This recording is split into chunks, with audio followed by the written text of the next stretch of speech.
je voulais vous proposer, alors je voulais partager avec vous un white paper qu'on a fait sur l'initiative Green Stay, mais aussi sur la CSRD, et quelques chiffres clés, en fait, suite à des analyses qu'on a fait sur nos hôteliers, justement, qui font partie du programme, mais aussi à la consommation de nos clients qu'ils font dans les hôtels.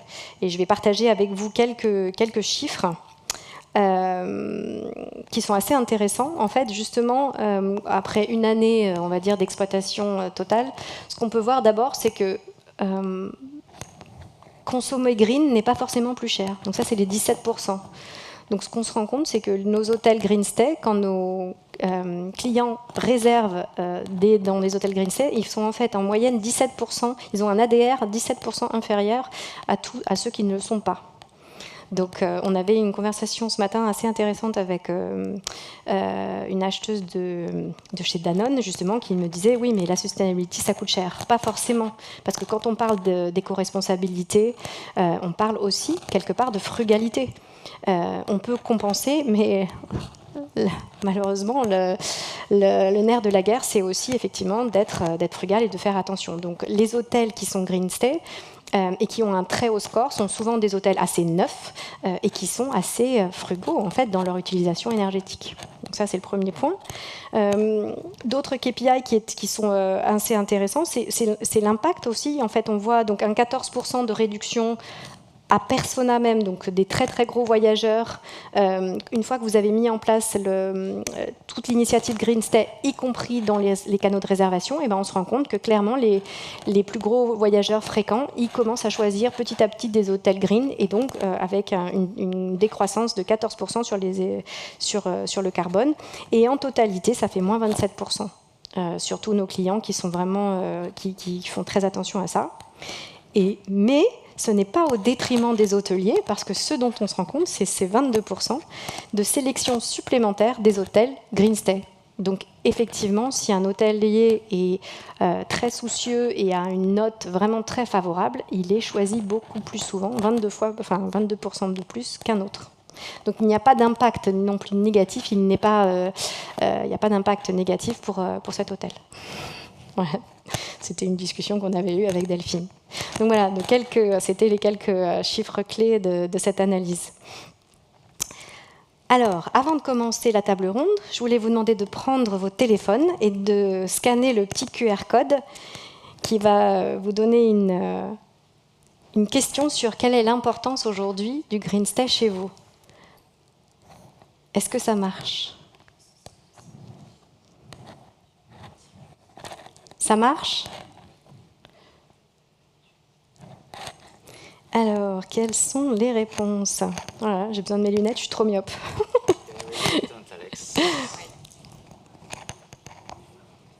Ouh là là, very important. Oh my gosh. Alors on a organisé un webinar avec Areka et Accor c'était au mois de septembre, hein, sur les tendances à venir des RFP, et on avait fait le même pôle sur nos clients. J'avais pas tout à fait le même score. J'avais un score moyennement important, justement. On était assez impressionnés, mais je pense que... Voilà, donc aujourd'hui, bon, très bien. On voit quand même une grande majorité sur une importance de l'éco-responsabilité. Super. OK. Alors, on va commencer, en fait, notre table ronde. J'ai une question d'abord pour Amélie, justement, puisque toi, en tant qu'experte en conseil, comment est-ce que tu accompagnes tes clients, justement, sur la mise en place de la directive et d'initiatives sur l'éco-responsabilité ? Alors, ils n'auraient pas tous les mêmes résultats, je partage la surprise. Alors, on a un cabinet de conseil qui est spécialisé depuis plus de 10 ans sur tout ce qui est voyage et notes de frais. Donc, on va accompagner sur la mise en place de stratégies, on va accompagner sur tout ce qui est aide à la sélection, agences de voyage, outils, etc. Le change, tout ce qui est aussi support opérationnel après la mise en place d'un changement. Donc ça, c'est un petit peu nos cœurs de métier. Et puis, on pense aussi qu'on a un rôle à jouer au-delà de nos missions. En tant que cabinet de conseil, on a forcément un gros rôle d'influenceur, à la fois dans le cadre de nos missions, mais dans notre écosystème.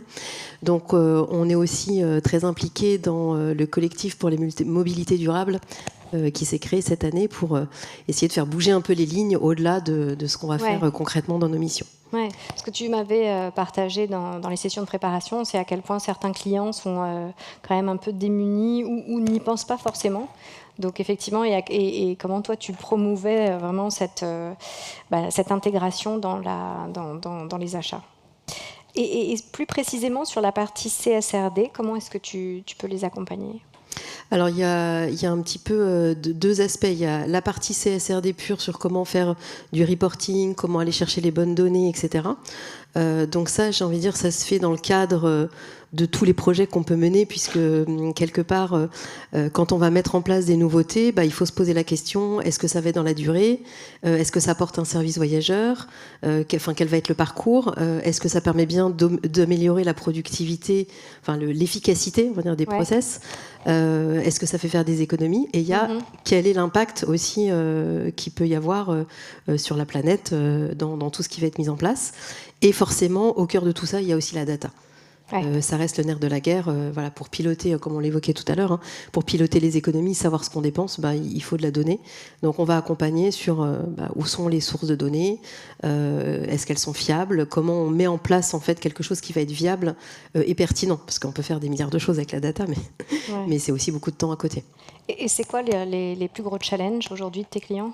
Alors sur la partie, j'ai envie de dire, il y a des challenges qui sont là depuis longtemps, mais on sent qu'il y a un coup d'accélérateur sur ces dernières années depuis le Covid, et qui va faire que justement ces sujets sustainability peuvent être un peu mis de côté.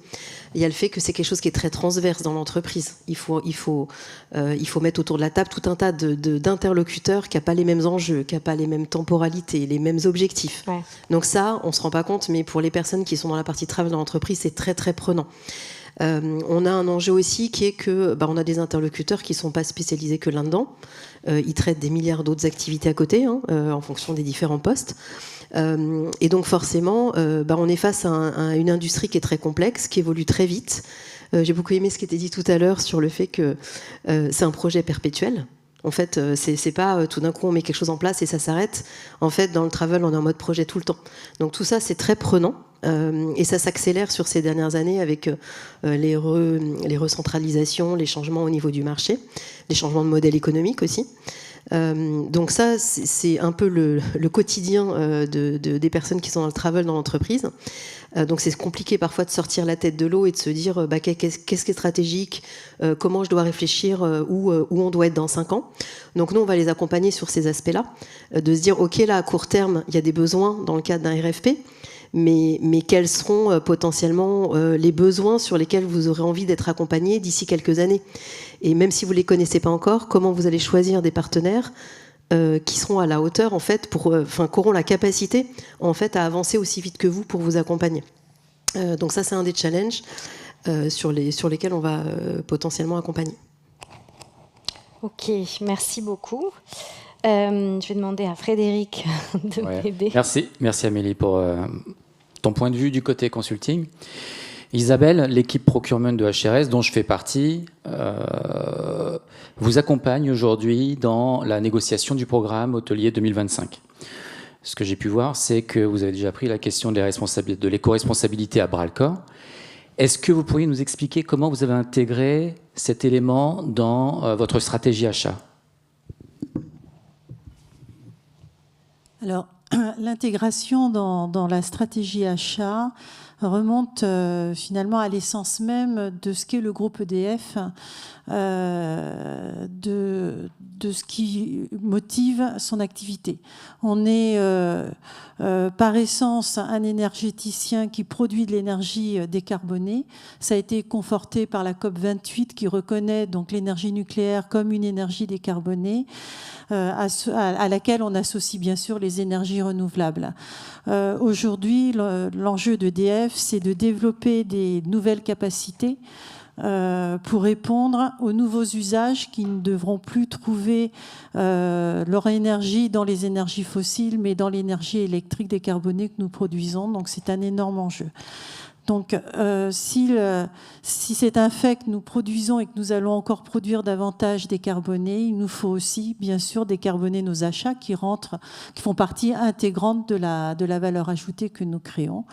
Donc, ça a démarré, je dirais, bien avant 2020, où on a décidé d'électrifier toute notre flotte, à la fois en propriété, en location longue durée. Aujourd'hui, on a verdi, on a décarboné 35% de notre flotte. Et cela, ça a été le début, je dirais, dans les achats décarbonés. Maintenant, on en est arrivé à intégrer des critères environnementaux dans l'essentiel de nos achats. On avait un objectif de 15 segments d'achat l'année dernière. Aujourd'hui, on a atteint plus de 90% des segments d'achat qui, lorsqu'on lance des appels d'offres, comportent des critères environnementaux. Et forcément, il n'y a pas de petits achats, que ce soit des achats de production, d'ingénierie, de tertiaire ou d'IT. Tous ces achats sont logés à la même enseigne et c'est comme ça qu'on en arrive aux achats d'hôtellerie. Donc le sujet pour nous, c'était lors de la création du programme hôtelier, de s'assurer qu'en effet, on aurait des critères environnementaux. Alors des critères environnementaux qui respectent les consignes de la commande publique, mais on y reviendra peut-être un petit peu plus tard. Voilà. Donc c'est l'enjeu fondamental du groupe EDF aujourd'hui. Merci Isabelle. Donc sujet déjà très présent chez EDF. La question suivante est pour vous également, Isabelle. L'hôtellerie est une industrie extrêmement fragmentée avec une multitude de fournisseurs. Comment parvenez-vous à obtenir les données relatives à l'éco-responsabilité et comment pouvez-vous contrôler la qualité, la pertinence de celle-ci ? Alors, on a été, il y a 2 ans de cela, assez ambitieux. On s'était dit qu'on s'en chargerait nous-mêmes. Et on avait en fait acheté une plateforme élaborée par AFNOR, très intéressante d'ailleurs, qui pose tout un tas de questions RSE. Et avec mon collègue de la RSE, on s'était dit, on va contacter tous les hôteliers qui remontent sur notre plateforme et on va leur demander de s'inscrire sur cette plateforme, sur la plateforme environnementale. Et on leur a demandé de bien vouloir répondre. Alors, il y avait toute une batterie de questions. Et en fait, ça a été harassant parce que mon collègue a passé plus de 6 mois à relancer les hôtels. Certains hôtels ne répondaient pas parce que les têtes de réseau estimaient que c'était à elles de répondre à la place de leurs hôtels. Ce que l'AFNOR refusait, bien sûr, parce que l'intérêt, c'est de savoir si la politique du réseau est bien déployée au niveau local. En fait, c'était extrêmement harassant. Et je me suis jurée de ne plus jamais recommencer cette expérience. Et du coup, eh bien, le travail se reporte sur le HBT en tant qu'intermédiaire. On s'est dit, mais finalement, qui mieux que lui est en capacité de filtrer ce que les hôteliers sont capables de faire. Alors, par contre, ce qu'on ne voulait pas, c'est que on passe par la case qui aurait pu être assez facile à cocher, c'est est-ce que vous avez un label ou est-ce que vous êtes certifié. Alors déjà, on ne peut pas le faire parce que la commande publique ne peut pas imposer un label.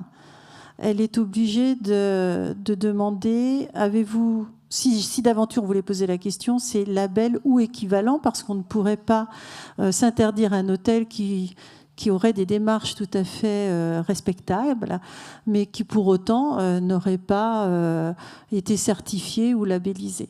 Alors comme il y a profusion de labels dans cette profession, comme la commande publique nous dit également que seul le label reconnu officiellement par des organisations gouvernementales ou indépendantes peuvent être acceptés, ça veut dire que ça évacuait d'entrée de jeu les labels autodéclarés.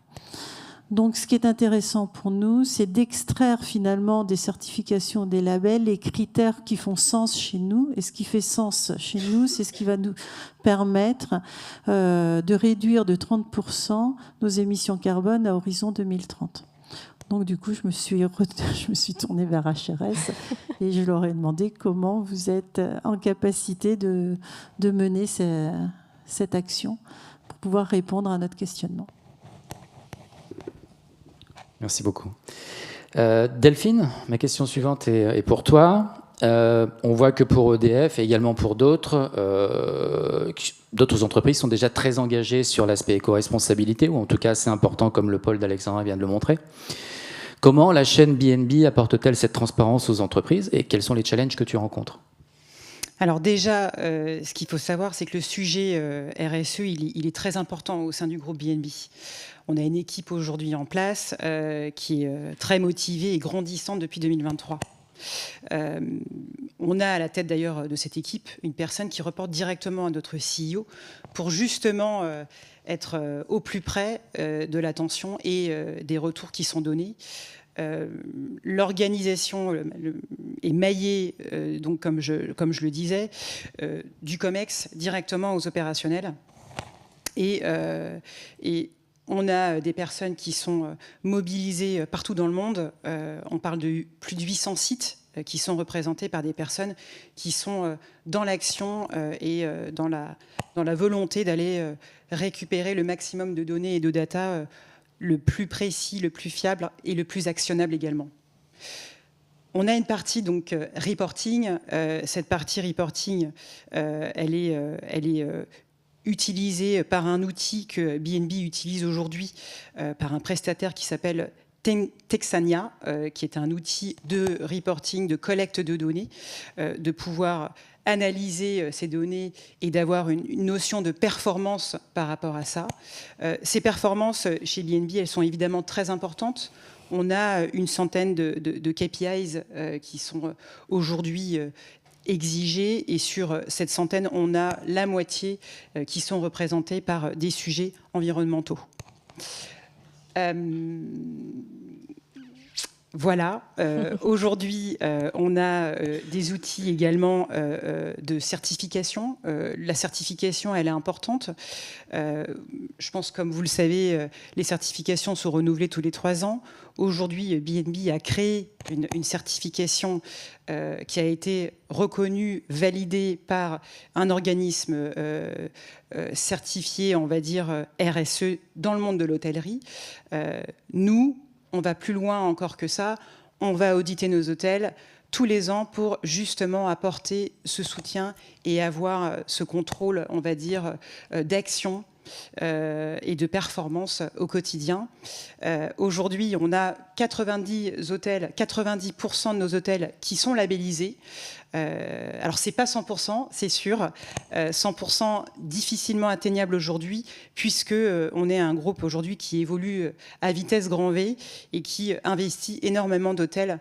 Et donc, pour répondre à ce challenge, arriver à 100%, voilà, c'est un challenge aujourd'hui, puisque ces dernières années, on est sur l'acquisition d'hôtels entre 50 et 100 hôtels par an, ce qui est quand même assez important, et ça demande beaucoup de travail, beaucoup d'investissement pour mettre en place cette partie de certification, mettre en place ces actions auprès de nos équipes. Et puis un deuxième challenge que je souhaite mettre en avant, c'est aussi l'aspect humain, la compréhension des données. Je pense qu'on a tous bien compris que la récupération des données, elle n'est pas évidente, l'analyse n'est pas évidente, et c'est aussi pour ça que s'approprier ces données et puis avoir un engagement auprès des équipes opérationnelles, voilà, c'est très important pour nous, et il faut pouvoir avoir la capacité de les analyser. Oui, je me souviens que la personne qui s'occupe, rappelle-moi son nom, chez vous, de l'éco-responsabilité, elle disait qu'ils investissaient quand même beaucoup d'énergie et de temps sur la conduite du changement auprès des directeurs de sites pour les former sur toute cette récolte de KPI qui est hyper précise au kilowattheure et surtout de les embarquer dans le changement en fait et dans leur faire comprendre que c'est pas seulement une mesure mais aussi qu'est-ce qu'on en fait, quoi. Donc oui. C'était assez intéressant, toute cette partie-là. C'est un engagement qui est important, une compréhension qui est importante. Et c'est important de porter nos équipes justement opérationnelles pour aller plus loin dans ces actions éco-responsables. Merci Delphine. Donc on a vu effectivement tous les challenges, la difficulté d'implémenter cette directive. Alors, il faut effectivement monitorer par les chiffres, mais on parlait juste au début de la table ronde de frugalité. Donc, comment est-ce qu'on arrive à balancer quand même et à avoir un point d'équilibre entre cette réduction d'émissions de carbone, mais aussi la satisfaction des voyageurs et donc le fait qu'ils continuent, on va dire, à être productifs et à accepter de se déplacer aussi, certains, en tout cas, sans réduire leur confort. Je pense qu'il y a un point qui était important à soulever par rapport à ce que tu avais présenté sur le fait qu'il y avait une redescente de ce qui se passe en haut au niveau de l'entreprise en termes de valeur, de RSE, et que ça se décline après dans les achats et le travel. On voit encore quand même des entreprises où ils nous disent « Je pense que mon entreprise fait la CSRD, mais en fait, on ne m'a jamais contacté. » Donc, je ne sais pas ce qu'ils mettent sur la partie travel. Ah ouais. Je pense que c'est important de dire qu'il n'y a pas... Enfin, ça, c'est le contexte idéal, je pense, la description de ce qu'il y a chez EDF. Ah oui, clairement. Mais c'est loin d'être le cas partout. Ouais. Donc, des fois, la CSRD, ce n'est pas toujours un sujet, en fait, pour les équipes qui sont en charge de la mobilité. Par contre, c'est important, si ce n'est pas le cas, de les sensibiliser au fait qu'ils ont un rôle à jouer, de se mettre en relation avec les bonnes personnes, etc. Et que ce sujet CSRD ne soit pas un sujet reporting uniquement géré par la finance. Parce que sinon, en fait, on passe à côté de l'objectif. L'objectif, c'est de monitorer pour voir où on en est, pour faire un plan d'action derrière. Et le plan d'action, il peut être fait que par les personnes qui gèrent opérationnellement cette partie-là. Donc, on joue souvent un rôle pour sensibiliser aussi sur ces aspects-là. Et ce que tu évoquais sur la partie équilibre, c'est ça qui n'est pas évident à trouver, je pense, sur les personnes qui sont en charge de tout ce qui est travel, c'est qu'il y a un vrai équilibre à trouver dans ce qu'on appelle les 3 P, People, Profit, Planet. Et finalement, quand on leur demande de travailler sur un de ces aspects-là, ça ne vient pas, ça vient de personnes différentes. C'est-à-dire que la finance et les achats vont challenger comment on peut faire des économies. Puis la réunion d'après, on est avec les RH, ils disent et la rétention des talents et le parcours collaborateur. Puis à un moment donné, il y a quelqu'un qui dit faut qu'on s'améliore sur le CO2. Et puis les plans d'action sont un peu silotés. Ouais, alors c'était déjà le cas avant pour trouver cet équilibre, mais pareil, ça fait partie des choses qui sont hyper accentuées en fait sur ces dernières années. Donc il faut toujours réussir à aider finalement les interlocuteurs qu'on a à présenter les choses, à trouver le bon équilibre et à présenter les choses de la bonne façon pour que chacun ait conscience que oui, on pourrait aller très loin sur la réduction CO2, on pourrait plus du tout voyager, ou on pourrait voyager que dans des conditions très très pas chères, etc. Mais sauf que c'est pas acceptable au global pour l'entreprise. Donc il y a toute une phase de pédagogie à faire là-dessus. Alors j'ai déjà évoqué la partie RFP, mais on pense aussi qu'il n'y a pas un sujet RSE travel en tant que tel. Il y a besoin de mettre ces aspects 3P dans tous les sujets travel. Ouais. C'est-à-dire qu'à chaque fois qu'il y a des choix RFP qui sont faits dans les RFP, qu'il y a des choix de process, qu'il y a des choix de mise en place d'outils, dans toutes les décisions, il faut se poser la question où je suis sur cet équilibre-là. Est-ce que le parcours collaborateur il est performant? Est-ce que ça génère bien des économies ou au moins de l'efficacité? Et quel est l'impact carbone? Et c'est l'arbitrage sur ces 3 éléments-là qui est important. Donc RFP, je pense que c'est souvent les choses prioritaires. Dans le cadre de l'entreprise, il y a des entreprises qui vont nous dire moi j'ai plein de critères RSE dans mes RFP, mais on en parlait juste avant. Des fois c'est juste avez-vous un label? Donc ça, et ça compte pour 5% de la note.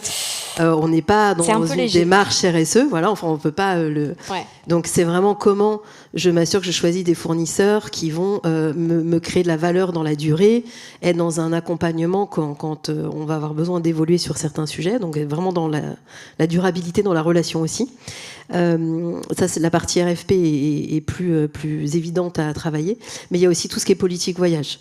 On est beaucoup sollicité sur j'ai une politique voyage qui n'a pas bougé depuis des années. Alors souvent la raison c'est quand je vois le nombre de personnes qu'il va falloir solliciter pour revoir la politique voyage, je suis pas sûre d'avoir la foi de me lancer sur le sujet. Et du coup, il y a un côté parfois plus simple pour certains interlocuteurs de se dire vous en tant qu'expert extérieur qui voyez ce qui se passe dans les autres entreprises similaires, challengez-nous sur le contenu et dites-nous quoi mettre dans une politique voyage qui va faire que sur la sustainability, mais sur les autres critères également, on est sur quelque chose qui sera encore moderne, adapté dans 4-5 ans. Donc ça, c'est un des éléments. Vous évoquiez tout à l'heure le besoin de faire du change au niveau des hôteliers, mais ça vaut aussi pour l'entreprise, le changement de mindset. Et bon, ça, c'est assez français, mais ça passe souvent aussi par une première étape un peu de contrôle et de règles, ce qui est moins le cas dans d'autres pays. Donc des fois, c'est pas toujours la même approche en fonction des pays. Mais en tout cas, une revue au moins de la politique voyage qui soit conforme avec là où l'entreprise elle veut aller et qui soit conforme avec les valeurs qu'elle veut véhiculer. Et des fois, on se rend compte qu'il y a le discours, il y a déjà des actions en place, et puis quand on lit la politique voyage, on se dit ça colle plus en fait, c'est plus adapté. Oui, nous, en procurement, on voit beaucoup cette décorrélation, notamment dans la sélection, dans le choix des sélections, puisque aujourd'hui, nous, on a une approche sur 5 dimensions qu'on appelle les 5 S, et effectivement, malgré le fait qu'ils aient des engagements assez forts parfois, les entreprises ne mettent pas ce critère comme un critère de décision. Ils ne sont pas tous quand même prêts. Oui. Ouais. Ah oui, après, il y a aussi... Mais tout est une question d'équilibre. Ouais. Merci Amélie. On voit que les attentes sont fortes, Delphine. Donc, quel est ton point de vue hôtelier ? Comment B&B supporte les entreprises dans cet objectif d'éco-responsabilité, tout en assurant de conserver le meilleur confort possible pour les voyageurs ? Déjà, ce qu'il faut noter, c'est que le groupe B&B a pour but de proposer des prestations simples. On aime bien dire simple et design. Ça veut dire qu'on propose aux voyageurs tout ce dont il a besoin. On est vraiment sur un focus de le client, il vient, il voyage chez nous. Ce qu'il souhaite, c'est un lit confortable, un bon petit déjeuner et une bonne connexion Internet. On est vraiment dans une approche complètement durable, complètement sobre, avec des prestations, encore une fois, de manière, on va dire, très éco-responsable. Aujourd'hui, ce qu'on présente à nos clients de manière assez ludique, quand il vient séjourner chez nous, on lui propose un petit challenge, sans obligation évidemment, et on lui propose en fait de le challenger sur sa consommation d'eau. Donc il a un petit voyant qui est disponible avec des levels de consommation d'eau. Et donc de lui-même, il se challenge à savoir qu'est-ce qu'il est capable de consommer, est-ce qu'il est capable de respecter une quantité d'eau que lui-même peut imaginer. Par la suite, donc, le client très visiblement peut se rendre compte et il y a une sorte de prise de conscience, de se dire ok, bon bah là je suis capable de pouvoir apporter du mieux et avoir une notion de confort tout en étant assez attentif à cette consommation-là. On a également dans le même esprit les températures, la température de la chambre. Le client est capable de pouvoir mesurer sa température en ayant évidemment une fourchette qui est établie. Et il est capable de pouvoir ajuster sa température et d'avoir encore une fois ce retour de température et d'être capable de se Donc en fait, vous lui donnez un objectif. Vous lui dites, si vous voulez être éco-responsable, vous devez être à cette température-là. Exactement. Alors après, lui, il peut bouger le curseur, c'est ça, mais vous lui donnez l'objectif. Exactement. Il peut bouger le curseur, mais évidemment, on contrôle le curseur en plus-moins. Mais en tout cas, c'est visible. Ouais. Il y a une vraie notion de pouvoir... Et ça met vraiment le voyageur en contrôle. Exactement. Enfin, c'est une action concrète, en tout cas. Ah oui, complètement. Ouais. Non, c'est super. Bon, voilà. On voit qu'il y a des actions concrètes qui sont mises en place côté entreprise, côté fournisseur. Et on arrive presque à la conclusion de cet entretien, mais avant cela, je souhaiterais avoir votre avis à toutes trois en fait, sur le futur du voyage éco-responsable. Delphine, je vais commencer par toi. Quelles sont les initiatives pour les années à venir pour la chaîne B&B ? Alors, B&B, comme je le disais, est en perpétuelle évolution avec des grands mouvements de reprise d'hôtels. Notre objectif, c'est 3000 hôtels dans les 10 prochaines années, ce qui est quand même assez conséquent. Et on est réellement dans la volonté à 70% de récupérer ces hôtels, enfin des hôtels existants, pour éviter la construction. On ne peut pas y échapper parfois. Donc à 30% de nos hôtels, on est capable de pouvoir améliorer en tout cas ces constructions par de la biodiversité, par un sens écologique. Et on en a d'ailleurs, on a là un cas pratique assez intéressant à Disney, avec des espaces tout autour de cet hôtel en particulier. Et on travaille réellement sur une vraie biodiversité sur ce terrain, en fait, ouais. Sur comment réenrichir ce terrain et repousser tout ce qui est biodiversité sur cette parcelle-là que vous avez. Exactement. Ouais. Non, je trouve que c'est des idées, encore une fois, hyper concrètes, quoi. Oui, tout à fait. Merci. Merci Delphine sur ton partage des initiatives. Même question. Isabelle, quelles sont, vous, les initiatives que vous souhaiteriez voir émerger ? Alors, pour ce qui est du développement d'hôtels au plus près de nos besoins, des hôtels éco-responsables, bien sûr qu'on ne peut que vous encourager, hôteliers, dans cette voie-là, d'autant que moins on se déplacera pour se rendre dans nos hôtels, plus ils seront au plus près des lieux que l'on visite et mieux ce sera. Après, concernant le pilotage des efforts environnementaux que l'on va faire compte tenu des objectifs qu'on s'est fixés, il s'agit maintenant peut-être moins de s'attarder sur les bilans. Les bilans, c'est quelque chose d'acquis. Mm-hmm. Quoique côté hôtellerie et encore parfois selon les acteurs côté aérien, il nous arrive d'avoir des bilans qui sont calculés à partir d'indicateurs moyens. Il va nous falloir de plus en plus de données réelles au moment où on book, pouvoir être conseillé et pouvoir orienter le voyageur vers l'hôtel le plus éco-responsable, ce qui valorisera aussi les efforts que font les uns et les autres. Et ne plus avoir donc des calculs qui soient donnés a priori avec des indicateurs moyens, mais bien des indicateurs réels, d'où l'intérêt d'avoir des scores qui soient donnés comme le Green Stay est en capacité de le faire. Ça, c'est vraiment indispensable pour l'avenir. Et bien sûr, avoir donc une data a priori avant de booker, une fois qu'on a booké, le résultat a posteriori, pour qu'on puisse mesurer l'évolution de nos comportements et le gain environnemental qu'on arrive à faire d'année en année. Donc en fait, ce que vous souhaiteriez, c'est des outils beaucoup plus dynamiques au moment même, encore une fois, de la décision. Donc c'est un petit peu ce que je présentais sur le nouveau plugin qu'on a sur Concur, pour pouvoir mettre en avant des hôtels qui soient green au moment même de la réservation. Voilà. Tout à fait, avec un estimatif du bilan environnemental de l'ensemble des solutions transport plus hébergement que le voyageur va faire au moment où il book, pour qu'il puisse en conscience faire des choix qui sont les meilleurs au regard de ce qu'on attend de lui au sein de l'entreprise. Merci. Et d'ailleurs, si je peux juste ajouter, Isabelle, c'est vrai qu'on en parlait. Il y a l'investissement auprès des hôteliers, je parle de l'hôtellerie en particulier, il est colossal sur certains groupes quand on est engagé dans cette volonté de vouloir développer cette partie d'RSE.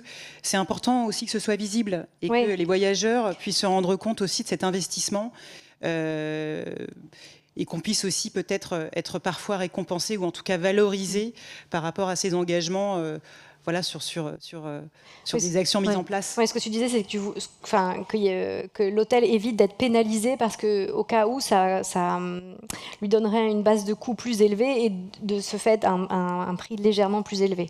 En tout cas, c'est un investissement de départ de pouvoir mettre en place ces labels, ces actions et ces équipes aussi, parce qu'on parle aussi de coûts humains.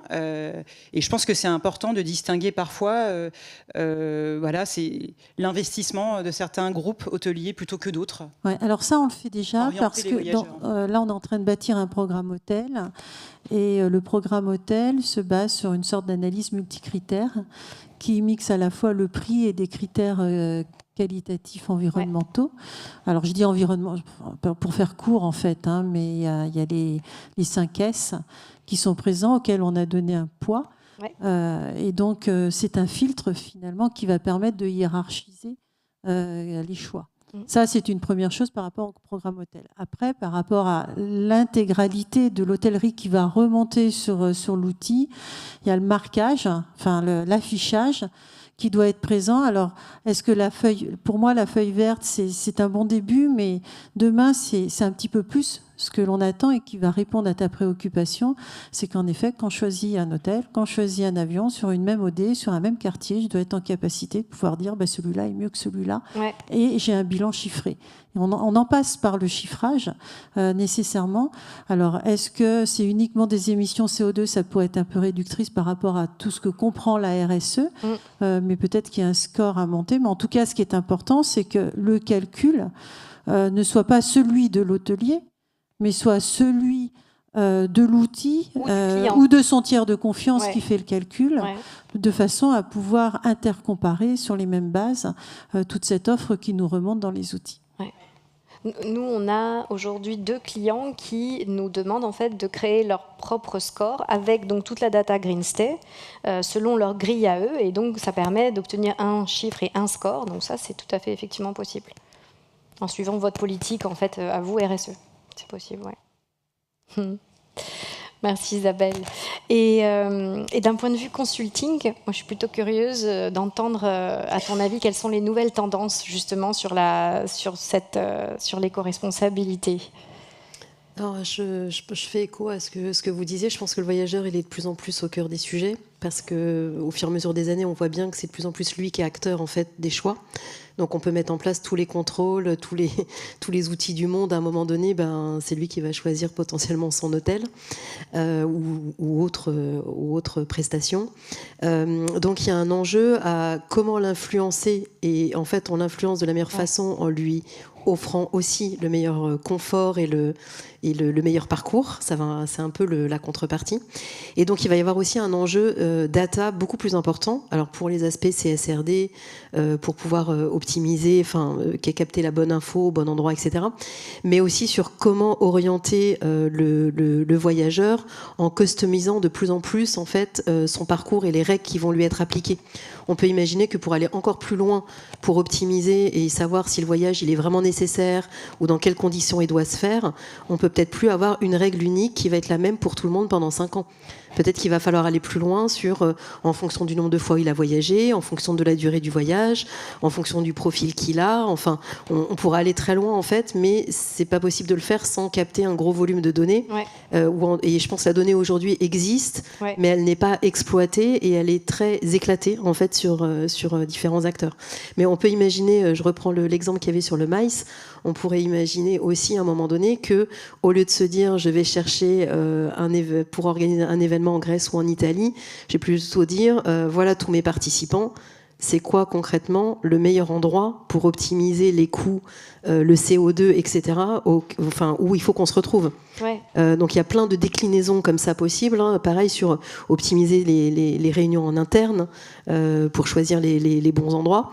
Donc, et ça va nécessiter l'utilisation de l'IA en fait pour aller plus loin. Oui, c'est ça. J'allais dire, on revient au sujet principal de la journée. Et l'IA en étant de l'IA la plus sustainable possible aussi, parce qu'il ne faut pas non plus pencher dans le sens inverse. Et toujours par rapport à cette idée de voyageurs, je pense qu'il y a aussi pour les entreprises, alors je ne sais pas si c'est une tendance, ou en tout cas il faudrait que ce soit une tendance, une prise de conscience qui va probablement s'accélérer dans les prochaines années, parce que on va avoir des changements dans les générations qui vont représenter la plus grosse partie des employés dans une entreprise. Donc il y a des changements d'attente, etc. Et donc il va y avoir des enjeux de rétention des talents. Et l'entreprise, ceux qui sont un peu à la traîne vont être de plus en plus poussés à faire des changements. Et on le voit ces derniers temps, il y a de plus en plus d'entreprises qui vont parler de cet aspect parcours collaborateur, parce que le parcours du voyageur, il fait partie du parcours collaborateur, et qu'à un moment donné, ils sont peut-être plus assez attractifs. Nous, on a eu un cas où le déploiement d'un nouvel outil se fait parce qu'il y a des gens qui quittent l'entreprise parce que le processus de voyage et de note de frais était assez catastrophique. Donc ça commence à être de plus en plus une réalité en fait, et que comme les gens changent plus d'entreprise, ils peuvent plus se comparer. On n'est plus dans des cas de figure comme il y a des dizaines d'années où on faisait toute sa carrière au même endroit. Là, les gens où il y a des talents rares, ils sont dans l'entreprise, mais un an avant, ils étaient dans une autre entreprise, ils avaient peut-être un outil, des règles, des choses qui n'avaient rien à voir, et ils comparent. Ouais. Donc il y a une attente qui va être forte. Et inversement, il y a aussi un travail à faire, pareil, je ne sais pas si c'est une tendance ou une nécessité, un travail important à faire sur l'imaginaire, parce qu'il y a quand même, autour du voyage professionnel, encore un imaginaire qui est très statutaire. Ouais. Surtout en France. Surtout en France, voilà. Ouais. C'est pas le cas partout, mais c'est très présent en France. Et ça, c'est aussi quelque chose qui doit évoluer pour que l'entreprise, le voyageur, etc., soit aligné en termes de valeurs et qu'il y ait une cohérence, en fait, entre les deux. Il y a ce que l'entreprise souhaite, mais il y a comment le voyageur perçoit le voyage d'affaires. Alors, c'est encore plus flagrant sur la partie flotte automobile, j'ai envie de dire, même plus que la partie voyage d'affaires. Il y a un vrai sujet autour de ça, clairement. Ah oui, on parlait de l'exemple des voitures électriques, c'est ça ? Où vous avez poussé vos suppliers de location de voitures à avoir des voitures électriques, mais malheureusement, vos voyageurs ne les choisissent pas forcément, c'est ça ? Alors ça arrive fréquemment. Le loueur qui dit, c'est là où il y a un aspect changement de mindset important. Ouais. On va se dire, pendant la phase de RFP, on va demander à ce qu'il y ait un minimum de voitures électriques dans les parcs. Ça va inciter, par exemple, les loueurs de voitures à faire des gros investissements. Enfin, je pense que c'est le même type de problématique pour l'hôtellerie. C'est assez majeur. Et après un premier bilan sur le contrat, ils se rendent compte que les voyageurs ne réservent pas les véhicules électriques. Donc il y a une vraie incohérence en fait entre les deux qui n'est pas évidente. Ouais. Oui, après, il y a des raisons objectives. Hein. Il y a des raisons subjectives et des raisons objectives. Il faut arriver à faire la part des choses. Ouais. Il faut arriver à apporter des solutions. Et puis, il faut contraindre un petit peu aussi. C'est vrai que... alors là, j'ai parlé de la flotte d'EDF à 35% électrique. Ça, c'est la flotte qui est mise à disposition des entités. Pour ce qui est du voyageur d'affaires, lorsqu'il loue la location, donc on est plus sur de la courte durée, c'est vrai qu'aujourd'hui, on a du mal à faire décoller les locations de véhicules électriques parce que finalement, il n'y a pas tant de gens que ça qui ont déjà expérimenté le véhicule électrique. Il y a une appréhension sur la charge, il y a une appréhension encore sur le véhicule automatique. Enfin, il y a quand même pas mal de choses qui font que les gens ne sont pas coutumiers. Le jour où tout le monde roulera en électrique, ça ne sera plus un sujet, mais enfin, roulera à titre perso. Hein, oui. Donc après l'acceptation, le véhicule, là c'était un autre sujet sur les valeurs. Posséder un véhicule quand on est un dirigeant, ça paraît normal dans les entreprises françaises et d'arriver à finalement à convaincre que c'est peut-être plus une finalité en soi, qu'un pass mobilité c'est pas mal non plus. Ça c'est un sacré challenge. Et que finalement la voiture on l'aura peut-être pas en possession, on en louera une de temps en temps et on prendra le train. Bon, mais il y a encore du chemin à parcourir. C'est là où ça a du sens aussi par rapport aux hôtels, d'être équipés, d'avoir leur parc et d'avoir la possibilité de pouvoir se connecter aussi. Ouais. Nous, on est à 40% aujourd'hui, ce qui ne peut pas paraître énorme. Finalement, on souhaiterait pouvoir l'être sur les prochaines années à 100%, mais c'est aussi un challenge et c'est aussi quelque chose qu'on doit mettre en avant par rapport à ce sujet. Nous, on avait un client avec Frédéric qui sélectionnait des hôtels vraiment, par exemple, sur la capacité à pouvoir recharger les voitures dans les hôtels. Et oui, c'est tellement contraignant, c'est quand même un risque. Il faut pouvoir être capable de pouvoir voyager assez facilement. Ça fait partie, bien sûr, des attentes, c'est qu'il y ait des bornes de recharge dans les hôtels. Ouais. Nous avons équipé tous nos sites EDF de bornes de recharge, donc ça veut dire que l'agent qui loue en station une voiture, il est sûr de pouvoir recharger quand il va se rendre sur un site EDF, si tant est que c'est là qu'il se rend lors de son déplacement. Mais si d'aventure il n'a pas pu faire la recharge sur le site EDF, il faut qu'il puisse le faire à l'hôtel. Ça devient un critère de choix également. Ouais. Mais bon, aujourd'hui, un hôtel green, au moins, il n'y a pas de problème de charge. Je pense qu'on peut offrir le même confort. Voilà.